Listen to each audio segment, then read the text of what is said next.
ഇത്രയധികം മാസങ്ങൾ ഉണ്ടായിട്ടും എന്തുകൊണ്ടാണ് കർക്കിടക മാസം തന്നെ ഈ ചികിത്സയ്ക്ക് അനുയോജ്യമായിട്ട് തിരഞ്ഞെടുക്കപ്പെട്ടത്? അതാണ് നമ്മുടെ ആദ്യത്തെ സംശയം, അല്ലെ? അപ്പോ എന്തുകൊണ്ടാണ് ഈ കർക്കിടക ചികിത്സ എന്ന് പറഞ്ഞിങ്ങനെ ഈ ഒരു കർക്കിടക മാസത്തിന് ഇത്രയും പ്രാധാന്യം? നമുക്ക് നോക്കാം. അതായത് പണ്ട് കാലത്ത് നമ്മുടെ പൂർവികരൊക്കെ അധികവും കർഷകരായിരുന്നു. എസ്പെഷ്യലി കേരളത്തിലുള്ള ഒരുവിധം നമ്മുടെ പൂർവികരെല്ലാം കർഷകരായിരുന്നു. അപ്പോ ഈ കർക്കിടക മാസം അറിയാലോ, ഇതിങ്ങനെ കർക്കിടകം എന്ന് പറഞ്ഞാൽ ദുർഘടം പിടിച്ച മാസം എന്നാണ് പണ്ടൊക്കെ പറയാറില്ലേ. കാരണം എപ്പോഴും മഴ, അങ്ങനത്തെ ബുദ്ധിമുട്ടുകൾ, കൃഷിയൊന്നും ചെയ്യാൻ പറ്റില്ല. അപ്പൊ അങ്ങനത്തെ ഒരു സമയമാണ്. അങ്ങനെ ഇരിക്കുമ്പോൾ പലർക്കും ജോലി ഒന്നും ഇല്ലാതെ, ഒരു തൊഴിലില്ലാതിരിക്കുകയും അങ്ങനെ വരുമ്പോൾ ദാരിദ്ര്യമൊക്കെ അനുഭവപ്പെട്ടുകൊണ്ടിരുന്ന ഒരു മാസമായിരുന്നു കർക്കിടക മാസം. അപ്പോൾ ഈ ഒരു കർക്കിടകം എന്ന് പറയുന്ന ഈ ദുർഘടം പിടിച്ച മാസത്തിനെ എങ്ങനെ നല്ല രീതിയിൽ ഉപയോഗപ്പെടുത്താം എന്നുള്ള ഒരു ചിന്ത വന്നപ്പോഴാണ് കർക്കിടക ചികിത്സ വന്നത് എന്നാണ് ഒരഭിപ്രായം. അതുപോലെ രണ്ടാമത്തെ പ്രധാനപ്പെട്ട കാര്യം എന്ന് പറയുന്നത്, ആയുർവേദ പ്രകാരം നമ്മളുടെ കാലാവസ്ഥകളെ 6 തരത്തിലുള്ള കാലാവസ്ഥകളാണ് നമുക്കുള്ളത്. അതായത് ശിശിരം, വസന്തം, ഗ്രീഷ്മം, വർഷം, ശരത്, ഹേമന്തം.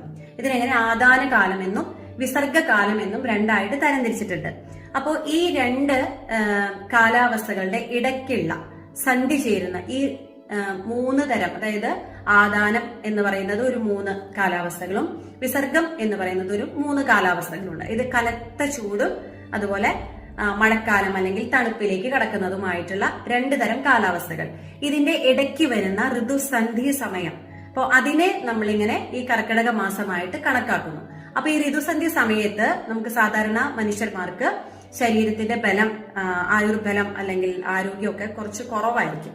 അപ്പോൾ ആ ഒരു ബലം കൂട്ടിയെടുത്ത് ആരോഗ്യം മെച്ചപ്പെടുത്തി കൊണ്ടുവന്ന് രോഗപ്രതിരോധ ശേഷി കൂട്ടിയെടുക്കുന്നത് നല്ലതായിരിക്കും എന്ന് പറയുന്ന ഒരു ചിന്ത കൊണ്ട് ഈ ഒരു ഋതുസന്ധി സമയത്ത് കർക്കിടക മാസത്തിൽ ഇങ്ങനെ ഒരു ചികിത്സ കണ്ടുപിടിക്കുകയും അങ്ങനെ അത് അനുഷ്ഠിച്ചു വരികയും ചെയ്തു.